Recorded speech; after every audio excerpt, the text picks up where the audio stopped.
The Olympic Games were where exceptional athletes compete to earn international Olympic glory. Since their ancient beginnings, the Games have showcased competitors based on their outstanding athleticism and inspirational achievement in sport. Or do they? This podcast will critically examine how the media turns Olympic athletes into celebrities, both through the coverage of the Olympic Games as well as the commercial use of athletes as spokespeople and product endorsers. This evidence suggests that modern-day Olympians no longer become famous purely for their athletic achievement, but instead because they are manipulated by the media and commercial advertisers. Pierre de Coubertin, the founder of the International Olympic Committee, first involved the media to garner support for the Olympic Games and its athletes. The media has now become intrinsically involved with the Olympics and is currently the largest source of revenue for the Games. The Olympics have become what Professor Nancy Rivenberg termed a media event, and the athletes are its celebrities. Intimated, I think the media picks on celebrity sports stars because they have some type of charisma or presence. But that charisma or presence, despite the fact I think there has to be a bare minimum, that it obviously is helpful if they're not ugly or they don't have any weird physical facial tics, etc.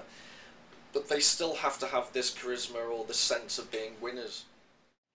The media uses this image of Olympic athletes as winners or heroes and focuses on the greatness of their achievement. The journalism of the Olympics has served to make Olympians considerably larger than life, far more interesting in newsprint than they are in reality. However, with thousands of outstanding athletes to choose from, the media doesn't just cover Olympians based on their heroic achievements. The athletes that attract attention either because of their appearance, background, or behavior are also promoted by the media because they are considered commercially viable. Despite the fact that these athletes may not be top Olympians, they too are turned into Olympic stars. For instance, American Olympic figure skater Johnny Weir recently rose to fame not only because of his athletic ability and his Olympic achievements, but also because of his flamboyant appearance.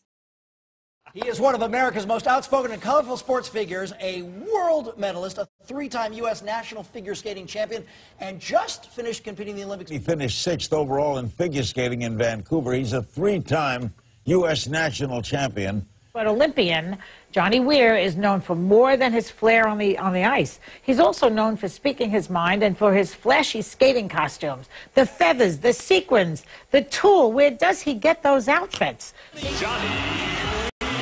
Johnny Weir is the last person figure skating needs as a role model. I'm always thought of as the sparkly, flamboyant character that wore a crown of roses. I mean, that's what people see of me, and they come up with a notion of what I must be like. I have the reputation of not being a real athlete because I like fashion. I like to run my mouth and do all this crazy stuff. As Johnny Weir has shown, when Olympic athletes become celebrities, the media does not just focus on their athleticism. The digression from portraying Olympians in an athletic context is furthered by advertisers who use Olympians as spokespeople for various products. Not much compares to the intensity of a big race, unless, of course, you've experienced full high-definition plasma from Panasonic. Advertisers create Olympic celebrities to associate their success with brand names. The result is that Olympians don't just become famous for being outstanding athletes, but often because of the commercial products and sponsors that they represent. Susie Chaffee has changed her name. Call me Susie Chapstick. It's real chapstick weather, hot and dry. So chapstick's the only name for me. Despite the commercialization of Olympians, there still remains a distinct difference between these athletes and traditional celebrities. Exception. There will always be an element of that. Is a media sports star, the charismatic, the physical appearance will always play a part. But I do think there is always that stubborn kernel of physical ability that sets them apart from most other celebrities. This podcast aimed to show how Olympic athletes have been turned into celebrities, why certain athletes become famous, and how advertisers increase the fame of Olympians through product campaigns and endorsements.